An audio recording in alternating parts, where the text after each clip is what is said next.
جی بسم اللہ الرحمن الرحیم۔ آج کا جو ہمارا سبق ہے وہ مؤنث کے صیغے، مذکر غائب کے 3 صیغے ضربا، ضربا، ضربو، وہ ہم نے پڑھ لیے۔ اب 3 صیغے ہیں مؤنث کے، ضربت، ضربتا، ضربو۔ یہ صیغے ہم نے پڑھ لیے تھے، اب ان کا اجرا کرنا ہے۔ اب ضربت، اس کی علامت اور پہچان کیا تھی کہ اس کے آخر میں تا ساکن ہوگی، لمبی تا ہوگی اور وہ ساکن ہوگی۔ اب اس شکل کا جو بھی لفظ ہمارے سامنے آ جائے تو اس کے اندر اس علامت کو ہم تلاش کریں گے۔ یہ علامت اگر اس کے اندر پائی جا رہی ہے تو وہ بھی وہی صیغہ ہوگا جو یہ ہے، یعنی واحد مؤنث غائب۔ جی اس کی طرف دیکھیں، صیغہ پہلا خلاقت۔ اب خلاقت شکل بالکل ضربت، ضربت، خلاقت۔ تو ہم نے آخری حرف کو دیکھنا ہے، ادھر آخری حرف تا ہے، اوپر جزم ہے، آخری حرف تا ہے، اوپر جزم ہے، تو جو یہ صیغہ ہوگا وہی یہ والا صیغہ بنے گا۔ یہ واحد مؤنث غائب کا ہے تو یہ بھی واحد مؤنث غائب کا، خلاقت۔ اس کے علاوہ دیکھیں ناسا رت، اب اس کی پہچان علامت بھی وہی ہے، آخر میں تا ہے اور وہ ساکن ہے، آخر میں تا ہے اور وہ ساکن۔ وعادت، یہاں پر بھی دیکھیں آخر میں تا ہے، ساکن ہے، آخر میں تا ہے، ساکن۔ خلاقت، ناصرت، وعادت، کتابت، کتابت، آخر میں تا ہے اور وہ ساکن ہے۔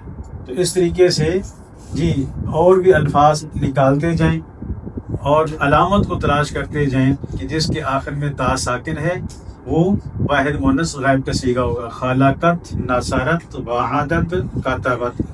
اب اس سے ہم نے تثنیہ بنانا ہے۔ تثنیہ کی علامت پچھلے سبق میں بتا دی تھی کہ اس کے آخر میں الف آتا ہے۔ اب اس کے آخر میں بھی الف آ رہا ہے۔ اوپر ہم نے ایک صیغہ پڑھا تھا ضربا، تو ضربا کے آخر میں بھی الف تھا، تو وہاں بھی فرق پہلے بھی بتا دیا تھا کہ الف ادھر بھی ہے اور الف ادھر بھی ہے، لیکن دونوں میں فرق یہ ہوگا کہ وہاں جو الف ہے اس سے پہلے تا نہیں ہے، یہاں جو الف اس سے پہلے تا ہے، کیونکہ ضربت اس کے آخر میں ہم نے الف بنایا تھا، اس ضربت کے آخر میں الف بڑھا دیا تھا تو ضربت سے ضربتا بن گیا تھا۔ تو یہ جو تا ہے یہ یہاں پر بھی آ رہی ہے، تو وہاں الف ہوگا اور یہاں الف سے پہلے تا ہوگا، وہ مذکر کا بن جائے گا اور یہ مؤنث کا بن جائے گا۔ تو ضربت، اس کے الگ صیغے بنا لیں یا اسی کا آپ تثنیہ بنا لیں، خلاقت سے بن جائے گا خلاقتا، خلاقتا۔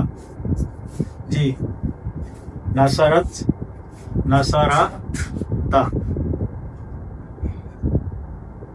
اب یہاں پر دیکھو آخر میں الف اس سے پہلے تا، آخر میں الف اس سے پہلے تا، ادھر بھی آخر میں الف اس سے پہلے تا۔ اس کے بعد وعادت، اس کا تسنیہ بنا لیں، وعادت سے وعادتا، کتابت سے کتابتا، کتابتا۔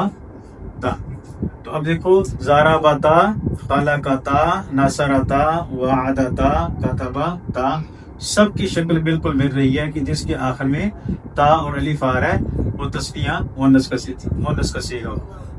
اب اس کے بعد ہم نے تیسرا صیغہ دیکھنا ہے، یہ واحد تھا اور یہ تثنیہ اور یہ جمع۔ جمع کی صیغے کی علامت پہچان پہلے پڑھی تھی کہ اس کے آخر میں نون مفتوح آتی ہے، یعنی نون ہوگی اور نون کے اوپر زبر ہوگی، آخر میں نون اور نون کے اوپر زبر۔ اب اس جیسے صیغے نکالیں، خلاقتا سے یہ والا بنا لیں، خلق نا، خلق نا، تو نون کے اوپر زبر، ادھر بھی نون کے اوپر زبر۔ جی ناصرہ سے بن جائے گا نصر نا، وعدتا سے بن جائے گا وعد نا، کتابت سے بن جائے گا کتب کنا، کتب نا۔ تو اب دیکھو خلقنا، نصرنا، وعدنا، کتبنا، تمام صیغوں کی وہی پہچان ہے وہی علامت ہے جو ضربنا کے آخر میں آ رہی ہے. تو ضربت، ضربتا، ضربنا، یہ 3 صیغے ہمارے مؤنث کے ہو گئے.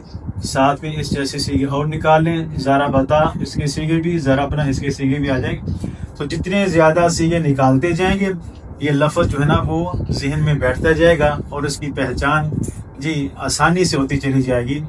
تو یہ 3 صیغے ہمارے مؤنث کے ہو گئے. اس سے پہلے 3 ہم نے پڑھے تھے مذکر کے، 3 مذکر کے اور 3 مؤنث کے. اس کو کہیں گے واحد، اس کو کہیں گے تثنیہ، اور اس کو کہیں گے جمع. واحد مؤنث، تثنیہ مؤنث اور جمع مؤنث غائب. اس کے علاوہ آگے جو 6 صیغے شروع ہوں گے وہ مخاطب کے، وہ انشاءاللہ اگلے سبق